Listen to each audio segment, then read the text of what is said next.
Partnership के प्रकारों को मुख्य तौर पर इसके उद्देश्यों के आधार पर 4 भागों में विभाजित किया गया है। On the objective basis are divided in the 4 category. First is partnership according to the liability, second is partnership according to the time, third is partnership according to the purpose for the object, fourth is partnership according to the liability. इनको और ज्यादा आगे यदि इसमें विभाजित करें तो इसमें सबसे पहले आ जाता है partnership according to the liability. Partnership according to the liability को 2 भागों में विभाजित किया गया है। They are divided in the 2 category. First is unlimited partnership, second is limited partnership.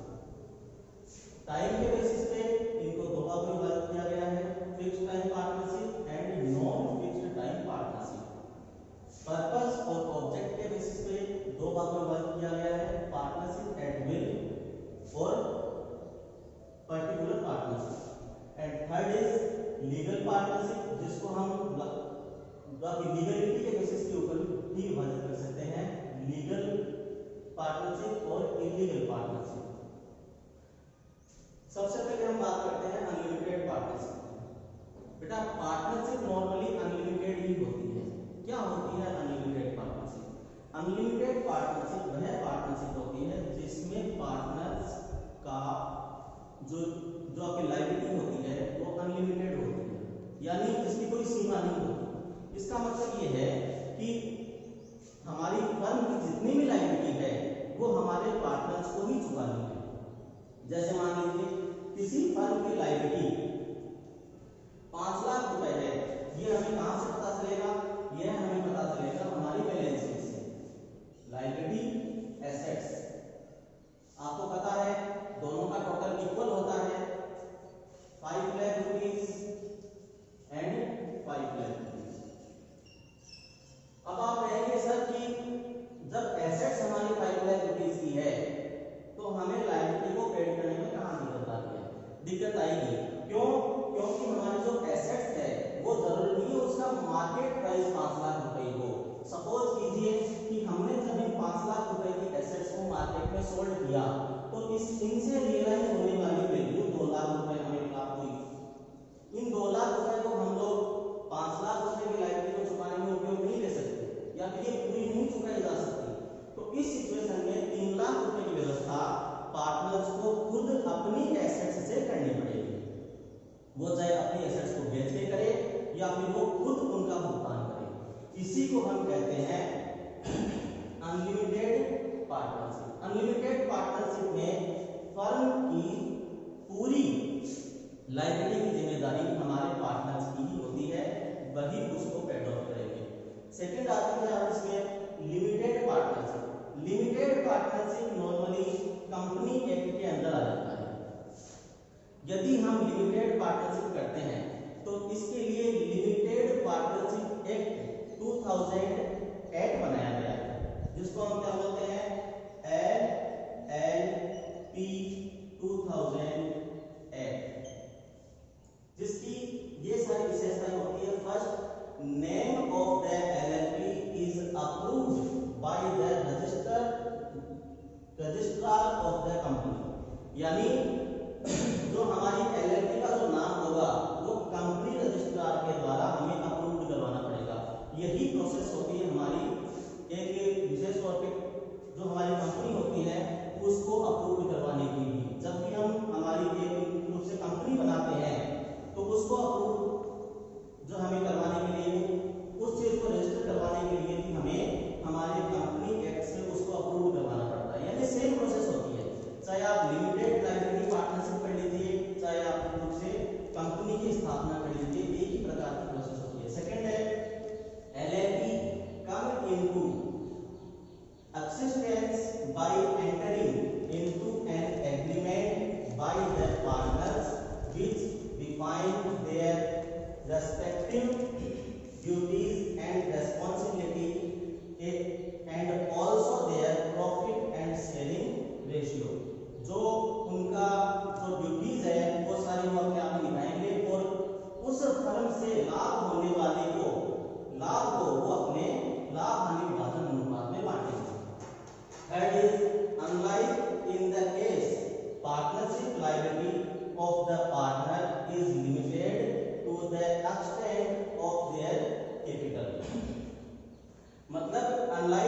In case of the partnership liability of the partner is limited, यानी उन्होंने जो कैपिटल उसमें विनियोजित की है तो उतनी कैपिटल तक ही उनका जो लायबिलिटी होगी वो अपने आप में सीमित होगी। और is at least 2 person should be appointed and designated person, one of whom must be partner। कम से कम 2 साझेदार ऐसे होंगे जो कि अपने आप में जो आपके अपॉइंट किए जाएंगे पार्टनर के रूप में, यानी कम से कम इसमें 2 पार्टनर होने चाहिए। वही आपकी पार्टनरशिप वाली बात आती है। LLP must find and solvency certificate with the registrar of the company every year, यानी उन्हें एक सॉल्वेंसी जो आपके सॉल्वेंसी सर्टिफिकेट प्राप्त करना होगा जो आपके रजिस्ट्रार ऑफ द कंपनी से। इसका आप एक बार स्क्रीनशॉट ले लीजिए। जो आपके सामने हमने ये 5 मुख्य विशेषताएं हैं जो आज तक एग्जाम के अंदर आपके बोर्ड एग्जाम में नहीं पूछी गई है, तो आपको ये याद अपने आप में करनी है। उसके बाद हमारा टॉपिक आ जाता है partnership according to the time. इसमें फर्स्ट आती है फिक्स्ड टाइम पार्टनरशिप और इसमें सेकंड आती है non fixed time partnership. Fixed time partnership क्या होता है? फिक्स्ड टाइम पार्टनरशिप ऐसी पार्टनरशिप होती है जिसका टाइम फिक्स होता है। जैसे मान लीजिए ए और बी ने कोई पार्टनरशिप की और उन्होंने पार्टनरशिप करते टाइम पे ही ये डिसाइड किया कि हमारी जो पार्टनरशिप होगी वो 2 ईयर के लिए होगी, 2 साल के लिए होगी खाली। तो इसको हम कहेंगे फिक्स्ड टाइम पार्टनरशिप। जैसे ही 2 साल खत्म हो जाएगा उनकी पार्टनरशिप ऑटोमेटिकली क्या हो जाएगी, अपने आप में डिसॉल्व हो जाएगी, यानी अपने आप में खत्म हो जाएगी। इसको हम कहते हैं fixed time partnership. Non fixed time partnership, non fixed time partnership ऐसी पार्टनरशिप होती है जिसका कोई निश्चित टाइम नहीं होता है, जिसका कोई समय नहीं होता है। जब तक पार्टनर चाहे तब तक उस पार्टनरशिप को वे पार्टनर अपने आप में कंटिन्यू कर सकते हैं।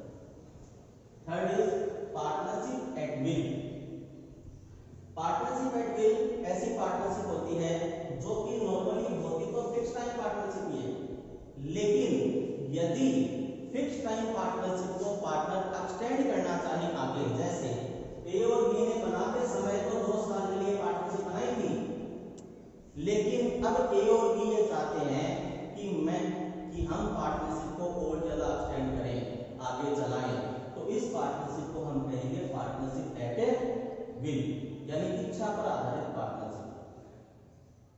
नेक्स्ट जो आपकी इसी में आ जाती है पर्टिकुलर पार्टनरशिप। पर्टिकुलर पार्टनरशिप ऐसी पार्टनरशिप होती है जिसको हम विशेष साझेदारी कहते हैं।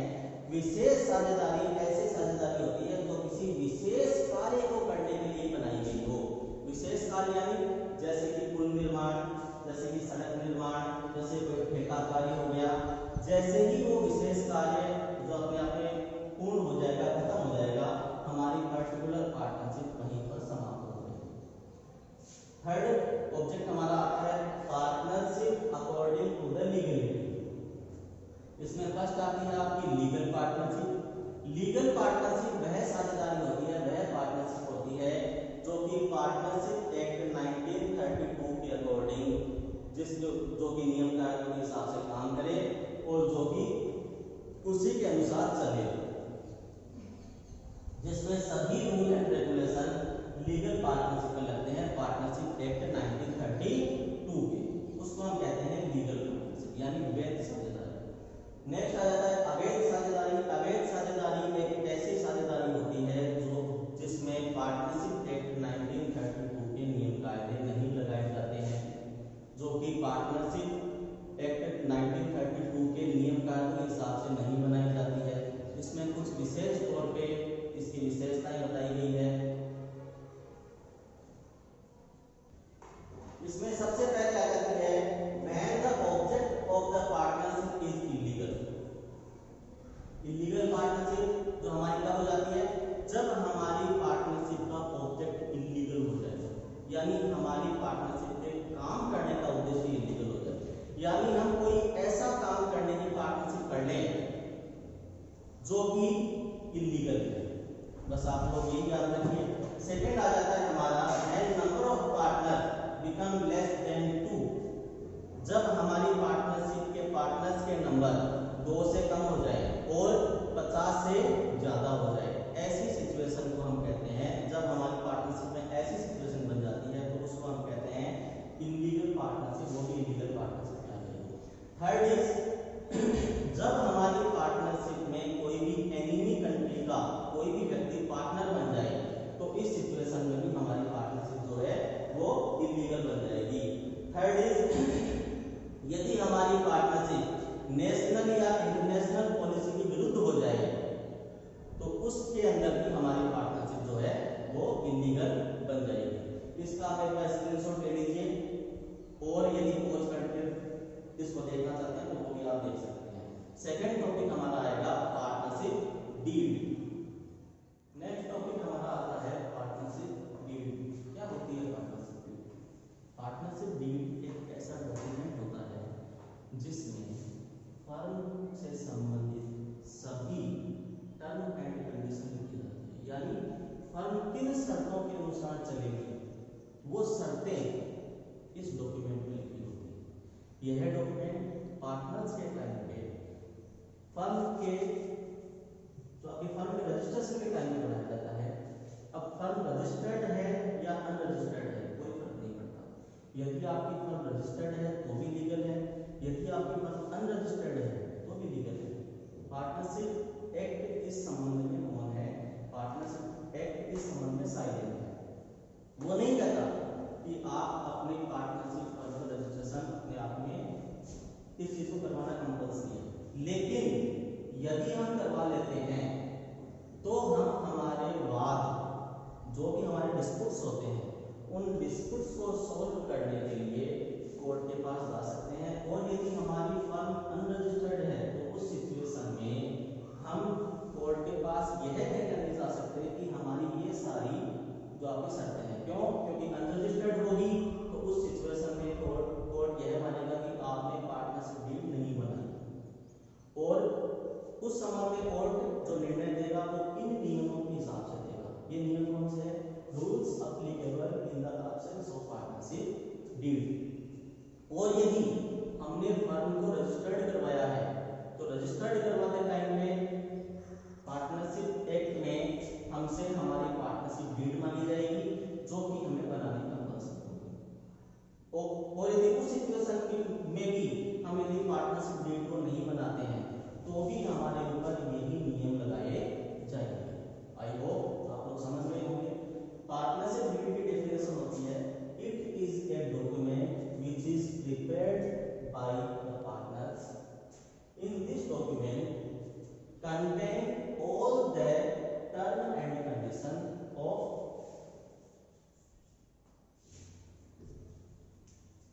firm। अब वो टर्म एंड कंडीशन क्या होगी? बहुत सारी है, हमें पता है, लेकिन मैं केवल आपको क्यों बता रहा हूँ। Content of the partnership deed, name and address of firm.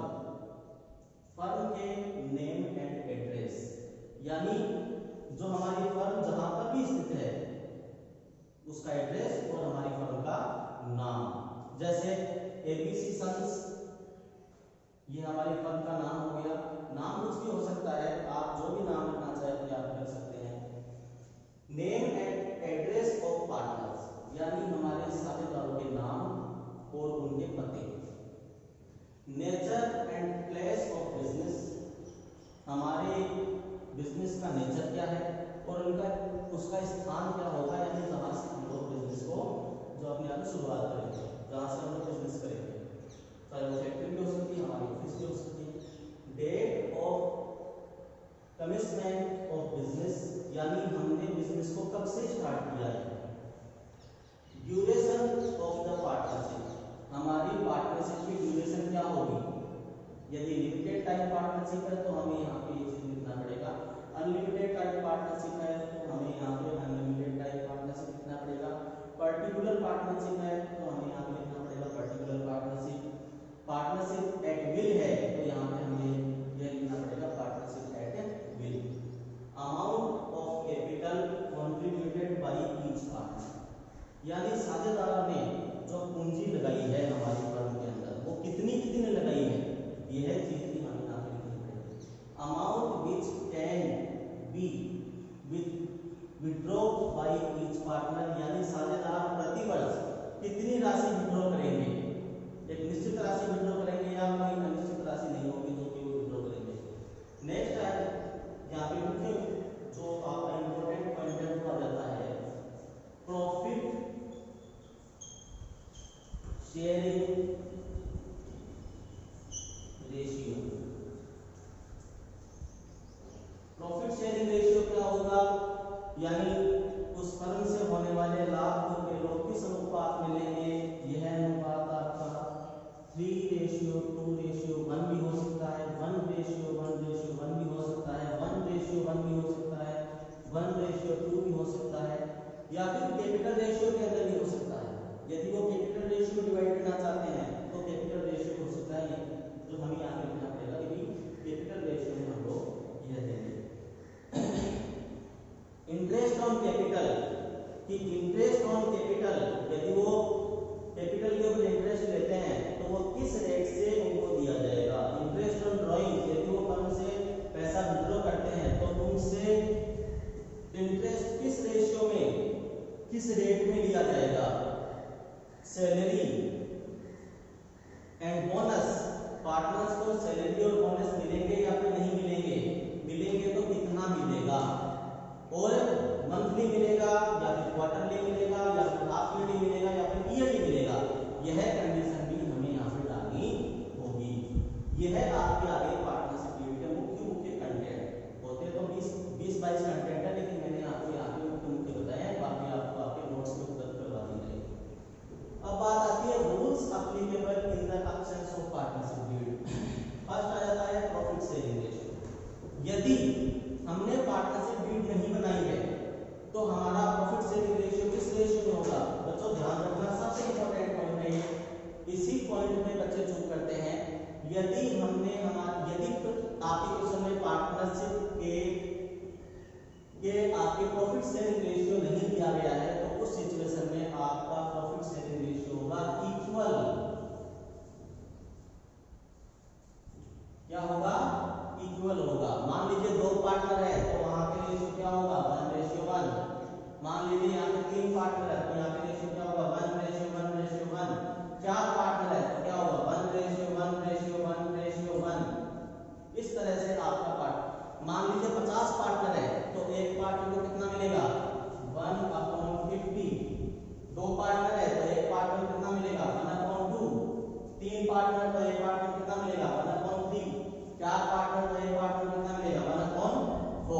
5 है तो 1/5। 6 पार्टनर है तो 1/6।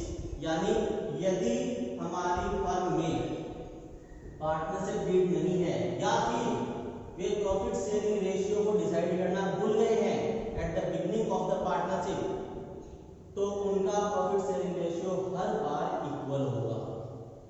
हाँ, क्वेश्चन में यदि आपको बोला हुआ है sharing of the partnership are distributed in the capital ratio, तो उस सिचुएशन में आपको कैपिटल रेशियो मानना है। Sharing of the profit are distributed in a particular ratio, तो आपको उसी पर्टिकुलर रेशियो में अपने प्रॉफिट को डिस्ट्रीब्यूट करना है। कुछ नहीं दिया हुआ तो उस सिचुएशन में आपको प्रॉफिट को इक्वली डिस्ट्रीब्यूट करना है। इंटरेस्ट ऑन कैपिटल मिलेगा कि नहीं मिलेगा, इंटरेस्ट ऑन कैपिटल नहीं मिलेगा यदि उन्होंने पार्टनरशिप डीड में इस बात की व्यवस्था नहीं की है कि उन्हें इंटरेस्ट ऑन कैपिटल किस रेट से मिलेगा। तो पार्टनरशिप एक्ट 1932 का रूल है कि पार्टनर्स को इंटरेस्ट नहीं दिया जाएगा। क्यों नहीं दिया जाएगा, क्यों का उत्तर यह है क्योंकि कैपिटल पे कभी भी इंटरेस्ट नहीं मिलता, इसका नेचर नहीं है। कैपिटल पे कभी भी इंटरेस्ट नहीं मिलता, इंटरेस्ट लोन पे मिलता है। यदि आपने as a capital amount invest की है तो आपका राइट नहीं है कि आप उस पर इंटरेस्ट लें, तो आप उस पर क्या लेंगे, आप उसके ऊपर प्रॉफिट लेंगे। कैपिटल में सदा क्या मिलता है, प्रॉफिट मिलता है। क्यों, क्योंकि हमने पैसा प्रॉफिट अर्न करने के लिए ही इन्वेस्ट किया है, इसलिए इंटरेस्ट ऑन कैपिटल नहीं दिया जाएगा। Interest on capital is not given to the partnership in the absence of partnership deed.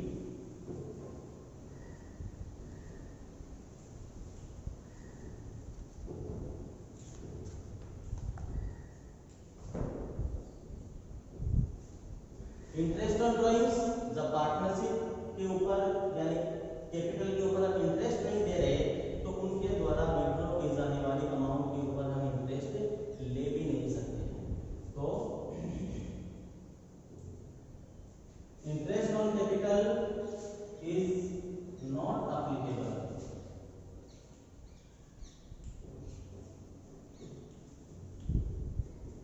नहीं लगाया जाएगा इंटरेस्ट ऑन ड्रॉइंग्स के ऊपर इंटरेस्ट, ठीक है। नेक्स्ट है interest on loan of partners. यदि पार्टनर ने कैपिटल के अतिरिक्त फर्म को कोई लोन दिया है, जैसे ए बी सी तीन पार्टनर है, तीनों साझेदारों ने at the commitment of the business 1 lakh rupees और 1 लाख रुपीस इन्वेस्ट किए। बीच में फर्म को 5 लाख रुपए की आवश्यकता और पड़ गई, तो बी ने यह 5 लाख रुपए एज ए कैपिटल इन्वेस्ट नहीं किए, एज ए लोन फर्म को दिया। उस सिचुएशन में इस 5 लाख रुपए के ऊपर क्या बी को इंटरेस्ट मिलेगा? यस मिलेगा, because it is not a capital, it is a loan. तो इसके ऊपर कितना मिलेगा? मैक्सिमम 6% का इंटरेस्ट इसको दिया जाएगा। I hope so clear. Fifth is remuneration of partners. क्या साझेदारों को रेम्यूनरेशन यानी उनका पारिश्रमिक दिया जाएगा? यदि उन्होंने पार्टनरशिप डीड बनाई है और उसमें व्यवस्था कर रखी है कि प्रत्येक पार्टनर को सैलरी, कमीशन, बोनस कुछ मिलेगा, तो मिलेगा। यदि उन्होंने पार्टनरशिप डीड बनाई तो है, लेकिन उसमें ये क्लॉज नहीं है कि पार्टनर्स को सैलरी, कमीशन, बोनस मिलेगा, नहीं मिलेगा, because they are owner of the business. और फर्म का ओनर कभी भी अपने बिजनेस से सैलरी नहीं लेता। सैलरी किसको मिलती है? सैलरी एम्प्लॉइज को मिलती है, जो हमारे यहाँ पे काम करते हैं एज द टाइमली बेसिस, एक निश्चित टाइम के आधार पर काम करते हैं, उनको सैलरी दी जाती है। कभी भी ओनर सैलरी नहीं मिलता। तो फिर ओनर क्या लेता है? ओनर डिविडेंड लेता है, ओनर प्रॉफिट लेता है, जो कि उनको दिया जाएगा, जिसकी बात हमने पहले कर दी थी, profit sharing ratio are equal. तो remuneration of the partner is not given, यानी पार्टनर्स को रेम्यूनरेशन नहीं दिया जाएगा। पार्टनरशिप इन मैनेजमेंट, यानी क्या पार्टनर्स जो है अपनी पार्टनरशिप में पार्टिसिपेट कर सकते हैं? पार्टनर्स पार्टिसिपेशन इन मैनेजमेंट, क्या पार्टनर्स अपनी पार्टनरशिप में पार्टिसिपेट कर सकते हैं? बिल्कुल कर सकते हैं, कोई भी उन्हें मना नहीं कर सकता। कोई भी पार्टनर किसी भी पार्टनर को ये नहीं कह सकता कि आप हमारी पार्टनरशिप में पार्टिसिपेट नहीं कर सकते हैं। Access to the books of account, प्रत्येक पार्टनर किसी भी टाइम पे फर्म की बुक्स ऑफ अकाउंट को एक्सेस कर सकता है, उसकी डुप्लीकेट कॉपी ले सकता है और उसकी ऑडिट भी कर सकता है, ऑडिट भी करवा सकता है अपने आधार पर, जिसके उसके मन के वहम दूर किए जा सके कि हमारी पार्टनरशिप में सारा लीगली काम हो रहा है।